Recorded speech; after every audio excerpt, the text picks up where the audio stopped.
The walk to prayer in Manchester this weekend was as much about defiance as it was about faith. Security around synagogues is nothing new, but after Thursday's attack, it feels different. Fear and anxiety hang heavy over the Jewish community. Police are on high alert, praised for their efforts to keep people safe. But political leaders are under pressure. In a rare show of unity, Conservative leader Kimi Badino and Labour Mayor Andy Burnham walked the route of the attack together, meeting with officers. Jewish people should feel safe in Britain, Badino said. Many have told me they'd rather leave for Israel, a country at war. We must make sure they're protected here at home. Yet not all leaders were welcomed. At a Friday night vigil, Deputy Prime Minister David Lammy faced a hostile reception, accused of failing to confront rising antisemitism during Labour's years in government. Returning the next day, Lammy insisted he came to listen. There are no simplistic solutions, he said. We need cross-party, cross-community dialogue.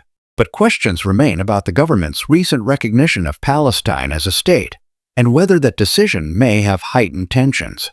Lammy rejected the suggestion, calling this weekend a moment for reflection.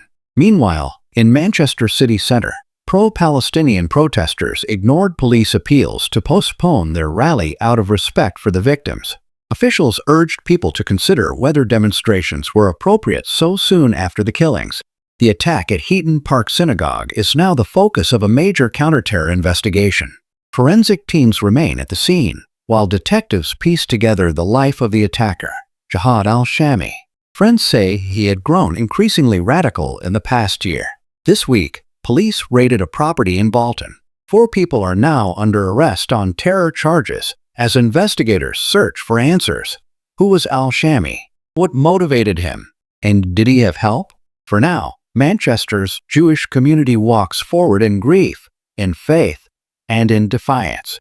The mood is one of resilience, but also exhaustion, a community determined to stand tall, yet haunted by uncertainty. Religious leaders have called for calm, reminding their congregations that unity is the strongest shield against hatred.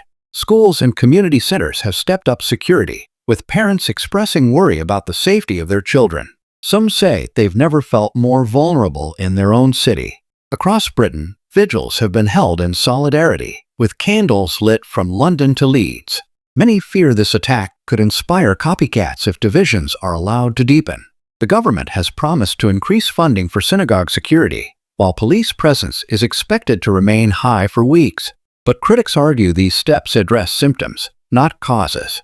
Community members are demanding more than reassurances. They want action, they want accountability, and above all, they want to live without fear.